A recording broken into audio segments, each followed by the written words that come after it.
What the hell is up, everybody? Louis back here again. No UFC this weekend, but we got a fun Bellator card. Bellator 293 main event at heavyweight. Marcelo Golm, number 5, taking on number 7, Daniel the Predator James. Should be a fun fight.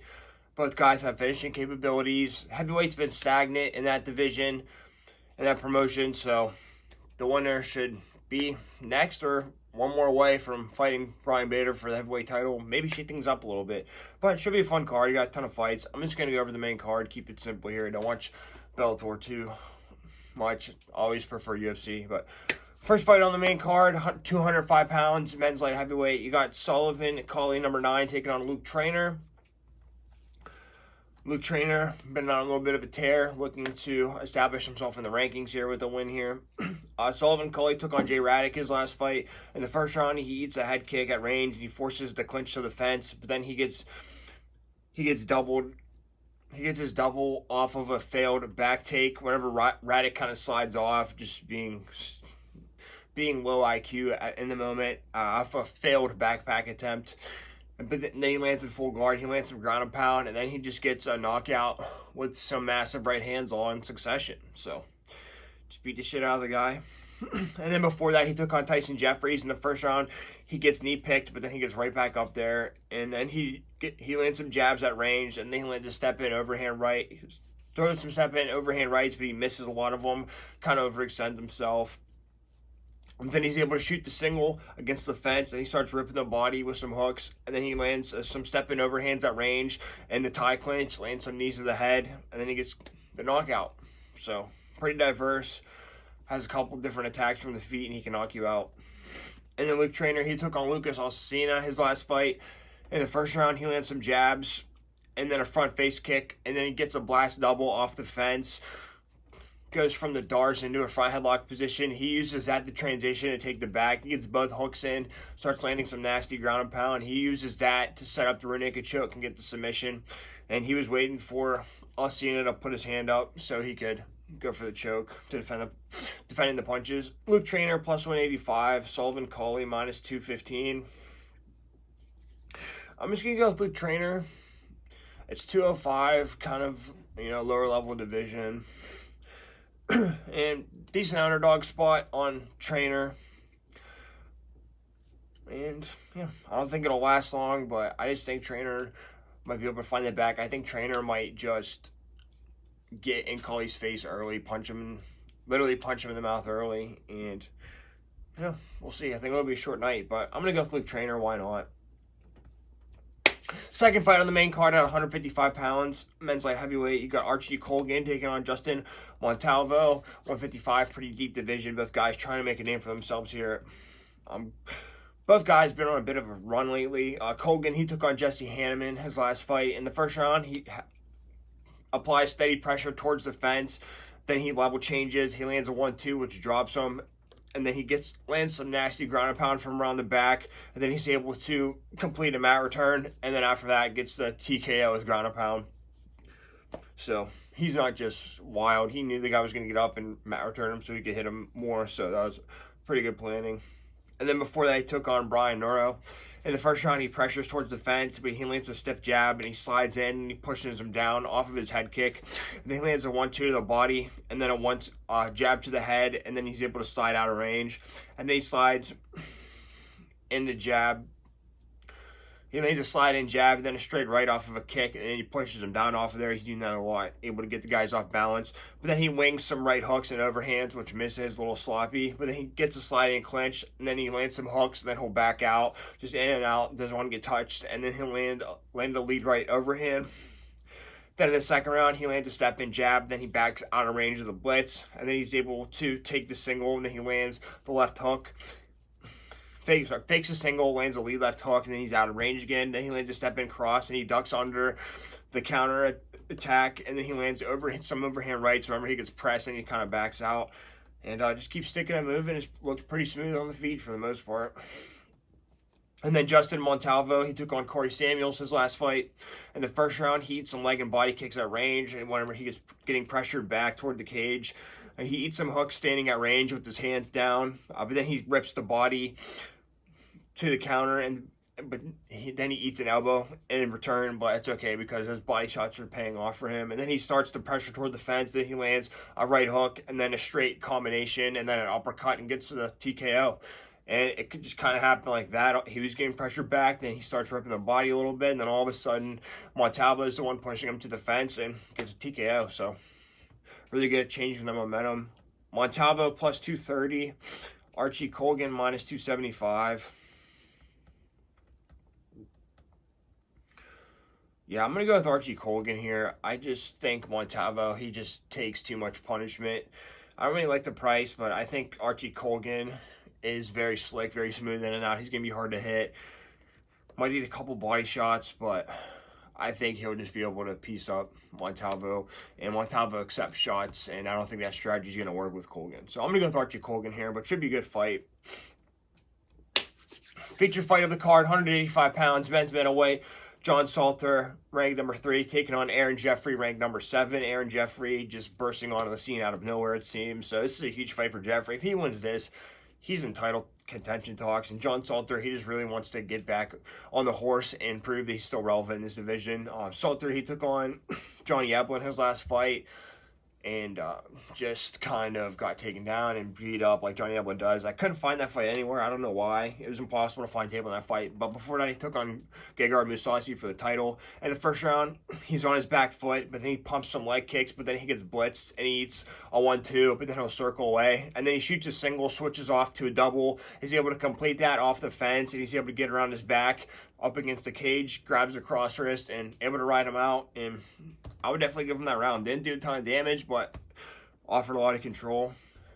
Then the second round, he lands a lunge overhand left, but then he gets cut off, and then he eats a short hook in return. But then he gets walked down, and he eats some 1-2s. His double attempt gets stuffed, but then he's able to reshoot a low single, switches to a double, and he's able to complete that off the fence. But then he eventually gets pancaked whenever he gets a little bit too extended.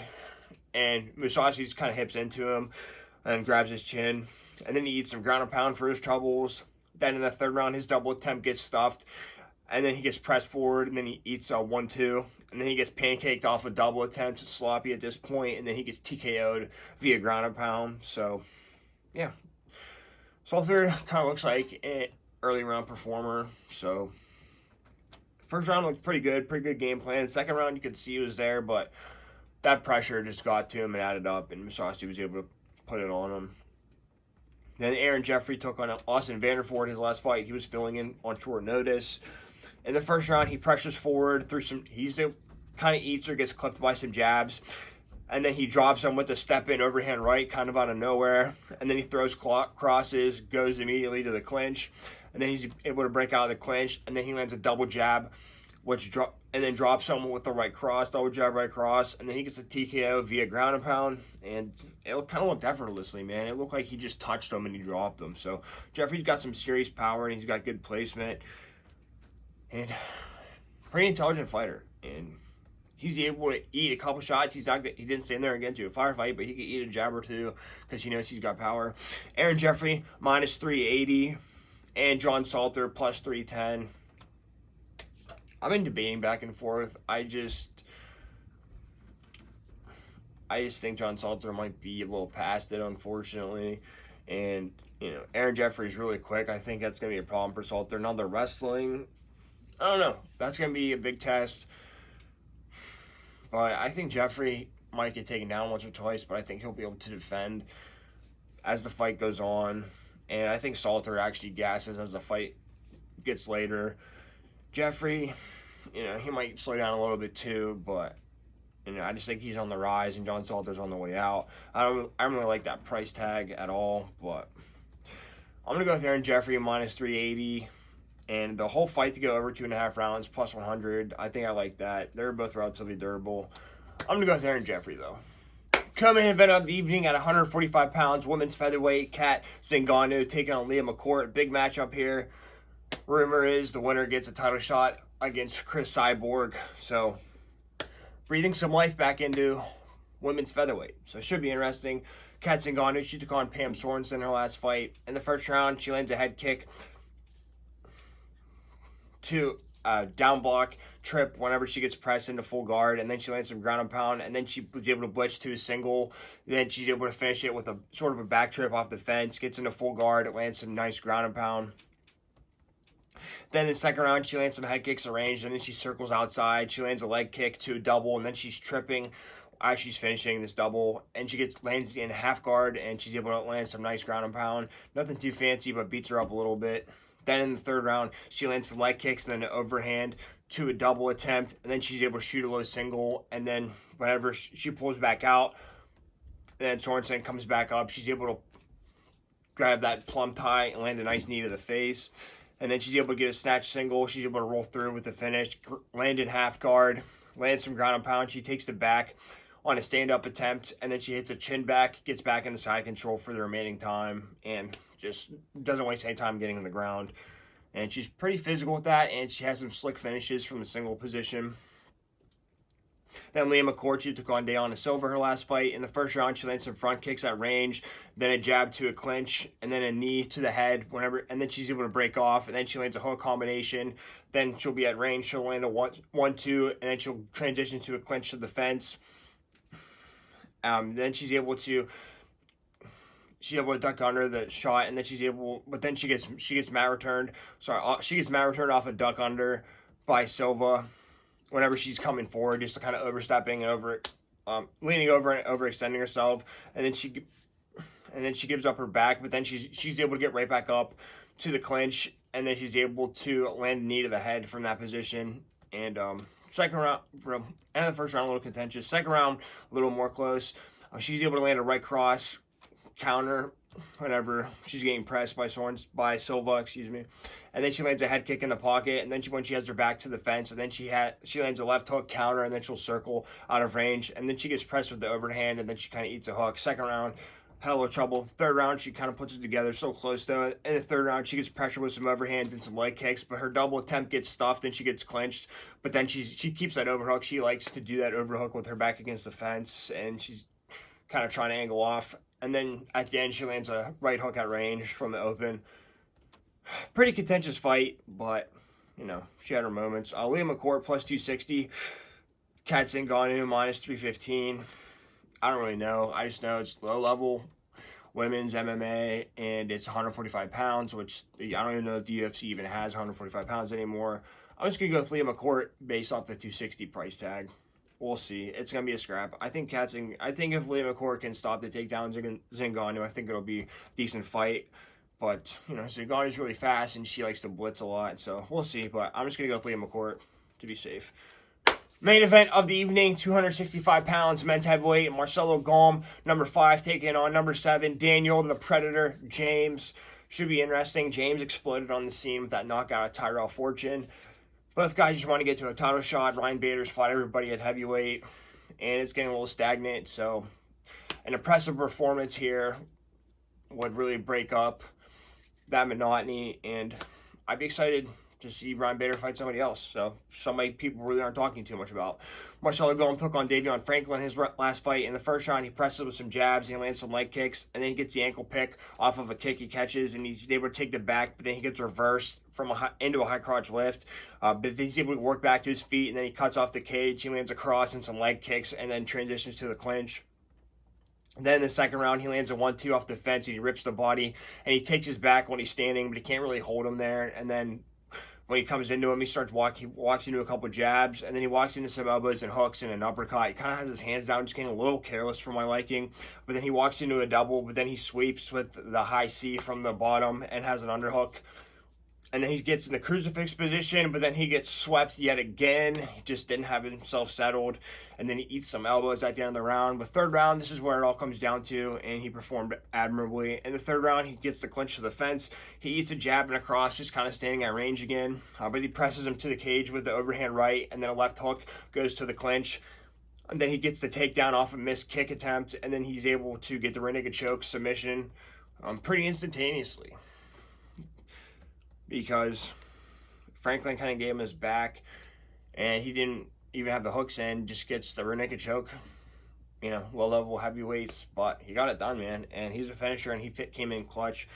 I think he still could have won on the scorecards, but I think it would have been a split decision, so really nice to see him have that finishing mentality.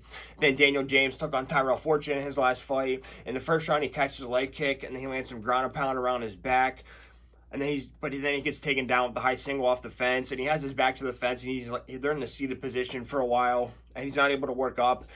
And then he gets put in a rear naked choke eventually, but then he's able to fight it, and it looked relatively close, but then he's able to reverse, and he gets on top, and then he lands some ground and pound. He really makes him pay for it at the end of the first round, makes a statement. Then in the second round, he backs out of range with the overhand, and then he drops him with a counter uppercut, and then he lands some ground and pound with some elbows, and then gets a TKO. It was just kind of slides back, and he's waiting for him with that right uppercut, connect perfectly. And then he just pounced on him and let it all go in the tank and got the finish. So, yeah, man, this guy's a problem. He's got power and, you know, decent wrestling defense. Tyrell Fortune's a pretty solid wrestler, so should be interesting. Daniel James, plus 115. Marcelo Golm, minus 135. I'm going to go with Daniel James. It's heavyweight. Daniel James coming off a huge victory. Marcelo Golm looked a little sloppy in his last fight. I think James can make Golm pay for some missed takedown attempts. And whenever they're striking at range, I think Daniel will be able to close the distance, land some big power shots. We'll see. Should be fun, though. Thanks for riding with me, everybody. Appreciate it. Like, share, subscribe. Instagram, Twitter, Snapchat, all that stuff. We'll just have some fun with the Bellator and get back to it next weekend with UFC. Let's see some upsets. Let's see some profits. And let's see some victory. Good luck, everyone.